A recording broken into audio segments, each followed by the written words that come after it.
नमस्कार, वंदे मातरम। हम सभी भारतवासी हैं और हमें भारतवासी होने पर गर्व है।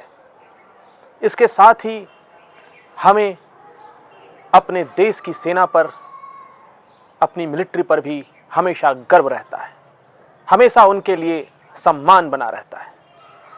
जब जब जरूरत पड़ी है, हमारे देश की सेनाओं ने अपनी वीरता का अभूतपूर्व प्रदर्शन किया है। ऐसा ही एक घटनाक्रम आज आप सबों से साझा करना चाहते हैं। ये ऑपरेशन है सेकेंड वर्ल्ड वॉर के बाद विश्व में कहीं भी हुआ सबसे बड़ा पैराट्रूपर्स का एक ऑपरेशन, और ये ऑपरेशन हुआ था बांग्लादेश में। जी हाँ, टेंगेल एयर ड्रॉप जो इतिहास में काफी प्रसिद्ध है और इसे जानना हम सबको बहुत जरूरी भी है। तो आखिर क्या जरूरत हुई ऐसे एक घटना पर यह वीडियो बनाने की?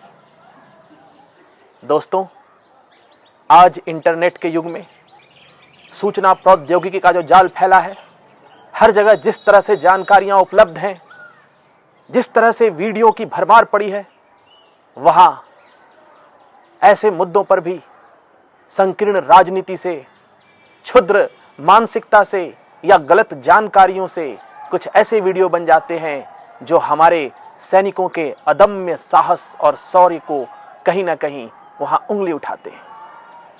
सत्य क्या है, तथ्य क्या है, तर्क क्या है, इन सब से परिचित होने के लिए उस घटनाक्रम को पूरे विस्तार के साथ समझना, जानना अत्यंत जरूरी है।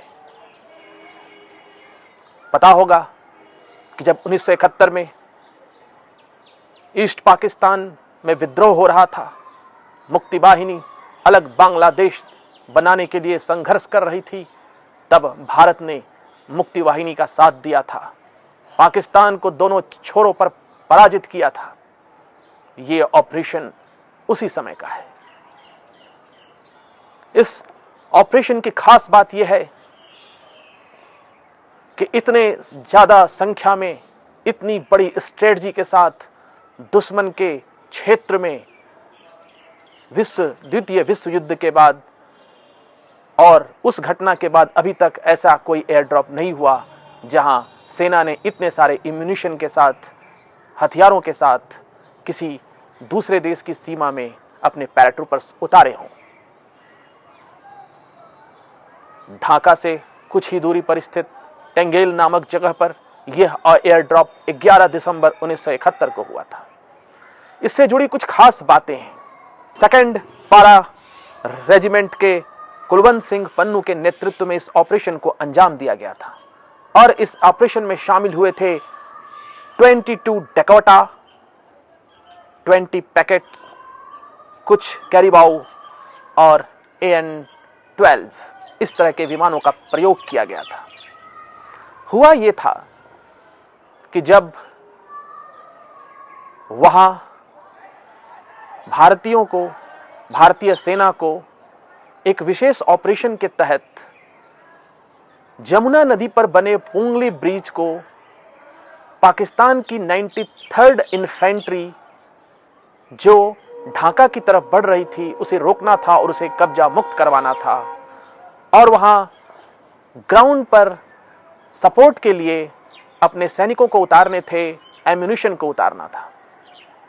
लेकिन इस ऑपरेशन को ग्राउंड फोर्सेस, यानी कि वहां पर जो भारतीय मिलिट्री की टुकड़ी जा चुकी थी, उसके सहयोग की जरूरत थी।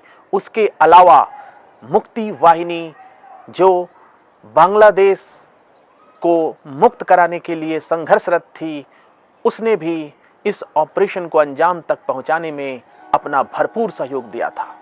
कादरी सिद्दीकी ये एक नाम है जिन्होंने इस पूरे ऑपरेशन को वहां की धरती पर अंजाम तक पहुंचाने में काफी सपोर्ट किया था। भारत ने पहले ही 2 पाथफाइंडर टुकड़ियां वहां आसपास के क्षेत्रों में तैनात करा दी थीं और ये एयर ड्रॉप करीब सुबह 4:30 बजे के आसपास हुआ था।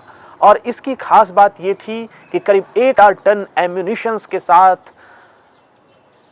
करीब 600 पैराट्रूपर्स वहां उतारे गए थे। और जब पैराट्रूपर्स उतरते हैं तो वो किसी निश्चित स्थान पर एकदम ड्रॉप नहीं कर सकते।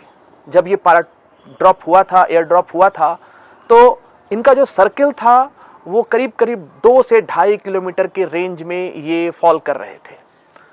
और एक पैराट्रूपर्स जो था, जब पहले एयर ड्रॉप करते थे तो जब विमान से कूदने के समय एक थ्रेड का सहारा लिया जाता था। वो थ्रेड जब उनके कूदने के बाद उस पर जब तनाव पड़ता था तो वो थ्रेड ब्रेक करता था और वो पैराट्रूपर्स धीरे धीरे जमीन पर आते थे। जैसा कि आप ये एक वीडियो देख सकते हैं, ये इंडियन आर्मी का तो नहीं है, लेकिन इससे ये मालूम चल जाएगा कि किस तरह से ये थ्रेड का प्रयोग कर कर पैराट्रूपर्स उतरा करते थे। और जब वो सैनिक उतर रहा था तो उसका थ्रेड ब्रेक हुआ ही नहीं। और ऐसी स्थिति में वो धीरे धीरे उस विमान के चारों ओर ही उस थ्रेड के सहारे चक्कर लगाने लगा और ऐसा लगा कि कहीं उस विमान के टेल से टकराकर वो घायल हो जाएगा। बड़ी मुश्किल से विमान पर मौजूद कुछ सैनिकों ने एक दूसरे पैराशूट का वहां से इंतजाम किया, उसे उस थ्रेड में बांधा और उस थ्रेड को कट किया। और जब वह पैराशूटर्स एयर ड्रॉप किया तो वो जो निर्धारित जगह थी वहां से 70 किलोमीटर दूर जाकर एक पोखरे में गिरा था। लेकिन फिर भी वो जिंदा रहा और फिर भी वहां से उसने दुश्मनों से बचते हुए भारतीय रणनीति में एक अभूतपूर्व शौर्य का प्रदर्शन किया था। और जब वो सैनिक भारत जीत के बाद वापस आया तो अपनी उस पैराशूट को जो खुल नहीं पाया था उसे लेकर वापस आया था। अब सबसे ज्यादा मजेदार बात तो अब शुरू होती है। जब ये एयर ड्रॉप हो गया तो वहां के कैप्टन ने भारत के डिफेंस मिनिस्ट्री, डिफेंस डिपार्टमेंट के पीआरओ यानी पब्लिक रिलेशन डिपार्टमेंट के ऑफिसर से एक मदद मांगी। वो ये चाहते थे कि हमारे इस एयर ड्रॉप की सूचना पाकिस्तान के इन्फेंट्री 93rd डिवीजन के जो जनरल नियाजी थे उन तक भी पहुंच जाए, ताकि इसका कुछ ना कुछ मनोवैज्ञानिक साइकोलॉजिकल असर हो। वो चाहते थे कि ये खबर मीडिया में, अखबारों में हर जगह आ जाए कि भारत के पैराट्रूपर्स ने एयर ड्रॉप करके उस सारे क्षेत्र को कवर कर लिया है और इस तहत वो डर जाएं और जल्द से जल्द ये युद्ध खत्म हो जाए। भारत के पास एक चुनौती जल्द से जल्द युद्ध खत्म करने की, उस युद्ध को जीत लेने की ये भी थी, क्योंकि उस समय अमेरिका ने पूर्वी पाकिस्तान की मदद के लिए अपना 7वां बेड़ा एंटरप्राइज बंगाल की खाड़ी में भेज दिया था। जब अमेरिका ने अपना 7वां बेड़ा भेजा था तो भारत ने भी मदद के लिए, जो रूस के साथ एक समझौता था उसके तहत जब अपनी रक्षा की बात वहां उठाई तो रूस ने भी अपने परमाणु हथियार संपन्न बेड़े को भारत की रक्षा के लिए भेजा था, जो ठीक एंटरप्राइज के कुछ दूरी पर उसके पीछे ही खड़ा था। लेकिन इस मामले को भी और गंभीरता से किसी अगले वीडियो में जानेंगे कि इसके पीछे की राजनीति क्या थी, गन बोट डिप्लोमेसी क्या थी। इसके बारे में भी बहुत भ्रांतियां हैं। कई वीडियो में बताया जाता है कि रूस के जो नेवी थी, जो पनडुब्बियां थी, उन्होंने परमाणु मिसाइल्स निकाल लिए थे और अमेरिका को डरा रहे थे, अमेरिका पर आक्रमण करने की चुनौती दे रहे थे। लेकिन ये अत्यंत अलग सा ही प्रसंग है। इसके पीछे की राजनीति भी अत्यंत भिन्न है। अमेरिका में क्या चल रहा था, उसके दिमाग में क्या चल रहा था, हेनरी किसिंगर के दिमाग में क्या चल रहा था जो इस वक्त इन सब सारों को प्लान कर रहा था, निक्सन जो अमेरिका के राष्ट्रपति थे उनके दिमाग में क्या चल रहा था, ये सारा भी एक अत्यंत समझने लायक ये एक टॉपिक है जिसकी भी चर्चा करेंगे। लेकिन इस वक्त भारत के पास बहुत ही जल्दबाजी थी इस युद्ध को खत्म करने के लिए, इसलिए वो मनोवैज्ञानिक दबाव भी बढ़ाना चाहते थे। और हुआ ये कि जो मिलिट्री के जो पीआरओ थे उनको अखबारों में इस बात को बताने के लिए, इस बात को मीडिया में फैलाने के लिए उस एयर ड्रॉप की कुछ तस्वीरें भी चाहिए थी। लेकिन वो कोई तस्वीर वहां ली नहीं गई थी या ऐसा कोई अवसर नहीं प्राप्त हो सका था कि कोई तस्वीर ली जा सके। अब वो क्या करें? तो उन्होंने दिमाग लगाया, उन्होंने देखा कि उनके तो तस्वीरों का संग्रह है, उसमें जब हमारे जो आगरा जो एयरफोर्स का जो क्षेत्र है जहां इस तरह के पैराट्रूपर्स को एयर ड्रॉप की जो ट्रेनिंग दी जाती है, तो उस ट्रेनिंग की एक तस्वीर और एक छोटी सी वीडियो उन्हें मिल गई। उन्होंने अपना दिमाग चलाया और उसी ट्रेनिंग में पैराट्रूपर्स जो एयर ड्रॉप कर रहे हैं उस तस्वीर को सारे मीडिया हाउसेस को, फॉरेन मीडिया को, बीबीसी को, टाइम्स को सर्कुलेट कर दिया। और उन्होंने अपनी चालबाजी ये की कि जब भी कोई पुराना फोटो किसी मैगजीन या अखबार में छपता है तो उसके साथ ये लिखा रहता है यह फाइल फोटो है, फाइल फोटो। लेकिन उन्होंने फाइल फोटो वाले कॉलम को मिस कर दिया, जानबूझकर उस कॉलम को भरा ही नहीं। और हुआ ये कि अगले दिन सभी चैनलों में, उस समय के रेडियो चैनल होते थे, टेलीविजन चैनल नहीं होते थे, रेडियो में, और ये खबर आने लगी और अखबारों में ये तस्वीरों के साथ ये न्यूज़ आ गई। जो मीडिया थी उसने काफ़ी अच्छे तरीके से इस बात को फैलाया कि हाँ, भारत का एक पूरा बटालियन जो है वो एयर ड्रॉप कर चुका है। टाइम्स ने तो 1000 पैराट्रूपर्स के एयर ड्रॉप की बात की, लेकिन एक गलती की वजह से बीबीसी ने ये घोषणा कर दी कि करीब 5000 पैराट्रूपर्स एयर ड्रॉप कर चुके हैं।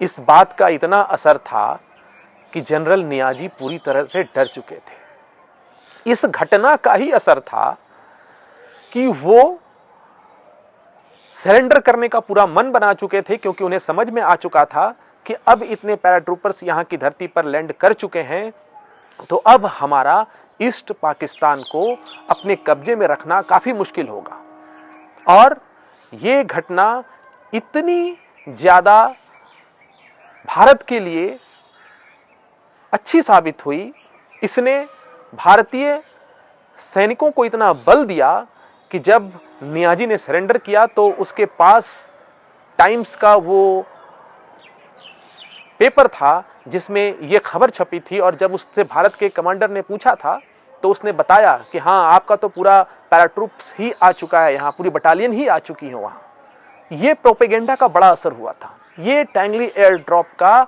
सबसे महत्वपूर्ण पक्ष है।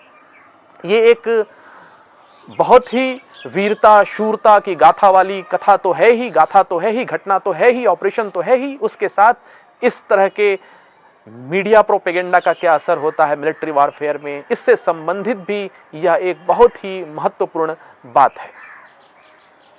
बाद में ये जो ऑफिसर्स थे, इनका नाम था राम मोहन राव, और उस समय आर.एन. काव हमारे राव के चीफ थे। आर.एन. काव ने ही राव की स्थापना की थी। तो बाद में जब दिल्ली में इस घटना की एनालिसिस हो रही थी तो राव को इस मामले में घेरा भी गया कि आपने ऐसा क्यों किया कि पुरानी तस्वीर दे दी और इसके साथ फाइल फोटो भी अटैच नहीं किया। तो उन्हें एक अलग युद्ध वहां लड़ना पड़ा, क्योंकि ऐसी घटनाओं में इंटरनेशनल लेवल पर एक पक्ष रखना पड़ता है, लेकिन फिर भी अंदर ही अंदर भारत की सभी इंटेलिजेंस एजेंसियां हमारे पीआरओ राम मोहन राव के इस हरकत से काफी खुश थी। आर.एन. काव ने तो उन्हें अलग से बधाई भी दी थी, और इस तरह एक छोटे से तर्कपूर्ण तरीके से एक प्रोपेगेंडा को रच देने से, एक पुरानी तस्वीर का बहुत चालाकी से इस्तेमाल कर लेने से हम सही समय पर पाकिस्तान को सरेंडर करवा पाए। नहीं तो ये दबाव हम पर बढ़ जाता। अमेरिका के युद्धपोत आ चुके थे और वो जिस गति से चल रहे थे कि 16 दिसंबर की सुबह तक वह पूर्वी पाकिस्तान की तट तक पहुंच जाते तो शायद समीकरण कुछ गड़बड़ भी हो सकता था। लेकिन हम 16 दिसंबर 1971 को जीत हासिल कर चुके थे। पूर्वी पाकिस्तान अलग हो चुका था, बांग्लादेश का रूप ले चुका था। मुक्ति वाहिनी के साथ भारत की सेना ने इस तरह से इस बड़े ऑपरेशन को अंजाम दिया। ये भारतीय सैनिकों के शौर्य की गाथा है, ये भारतीय सैनिकों के बलिदान की गाथा है, ये भारतीय सैनिकों के अदम्य साहस की गाथा है। और इस तरह की गाथाओं को सम्मान के साथ जानना भी चाहिए और लोगों को बताना भी चाहिए। इसे आपस में एक दूसरे के साथ शेयर भी करना चाहिए। अगले वीडियो में इसी तरह के और प्रसंगों को समझने और जानने की कोशिश करेंगे। धन्यवाद।